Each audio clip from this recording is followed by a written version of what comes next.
Hello, Augies Worldwide. I'm Dave Kassler, amateur radio call sign KE0OG, here with another episode of Ask Dave. Today it's our turn to look at progress on this board. The key component, which is transformer T1, has 4 windings on it, is now on the board. The last time I had it mounted, but the wires were just dangling from it. And so now I soldered those and cut off the excess wires and then tested it. Now here's the trick. With all of you who are doing one of these kits, and they're very popular, T1 is the tricky piece. So this time in the instructions it's done first. And that means that you can get at all these holes back here. Now here's the tip. The wire is covered with an enamel. It's an insulator so that the wires don't short out to each other on the board. What you have to do is when you go to solder the wire, hold the solder there long enough that it will burn away the enamel. Okay, and you're going to have to experiment some to get that right. I went through 2 or 3 iterations of testing across the solder connectors here on the back and the holes in the front to make sure that all 8 of the wires were in fact soldered. There are 4 windings, so you can put an ohm meter across winding 1, 2, 3, and 4, and you should get somewhere near 0 ohms when you do that. If you do that test and you do not get the 0 ohms, something's wrong. Stop. Don't go on. Fix it. In my case, I just had to hold the soldering iron a little bit longer on that spot until the solder took and boiled away the enamel that's on it. I've heard people say, well, you can see a little second puff of smoke when it comes up. I've never seen that.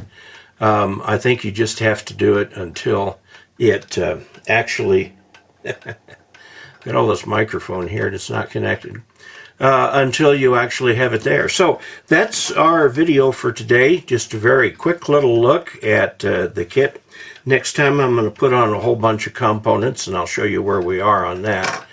I want to take a little side excursion.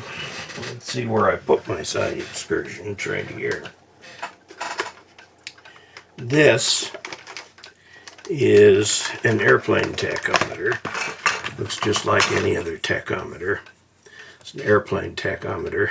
This was the one that was in my aircraft when I got it. Now, it stopped working after the annual inspection. It didn't work, so I took it back to them. They tried a different tach, tried all kinds of things, finally put a little self-standing tach. It's a little thing that has I guess it's an IR receiver, and as the airplane blade comes back, it gets dark real briefly, and then it counts those revolutions. That seemed to be pretty accurate yesterday. We used that.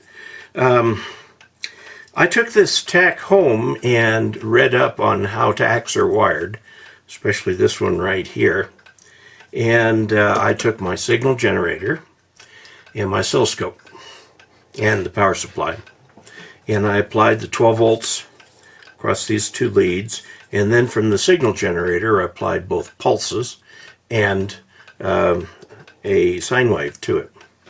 The tach works fine, just absolutely fine. So there's something wrong in the wiring in the airplane, so I'll figure it out. I'm a ham radio operator after all. I ought to be able to figure out wiring. The one thing about wiring in aircraft is it's all white. You can't tell which is which on the things. But the tach is good. Now I have to find out what the problem is that stopped the tach from working, because we bought another tach and put it into the airplane before we got the little freestanding one. I had an interesting experience yesterday. I went up flying for the first time since September 29th, and I had put in a Garmin G5 and I had moved the static and pitot hoses on the thing like I was supposed to. and apparently they split and came off because as we took off, the airspeed went up and then the airspeed came down and dropped to 0. So we did one loop around the airfield without a good idea of our speed. We just did it by sight. I let my flight instructor land because I had no idea what speed we were at.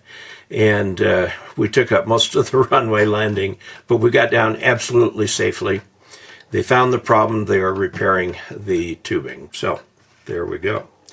So thank you so very much for tuning in today. I'll give you a little report on the kit, a little tip on how to solder those enamel covered wires on it. Notice that more modern enamel covered wires will work with this method.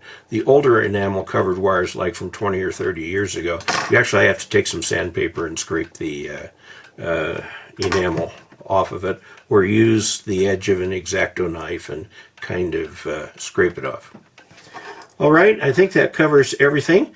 And be sure to check out dcasler.com/support. Please subscribe. And until we next meet, 73.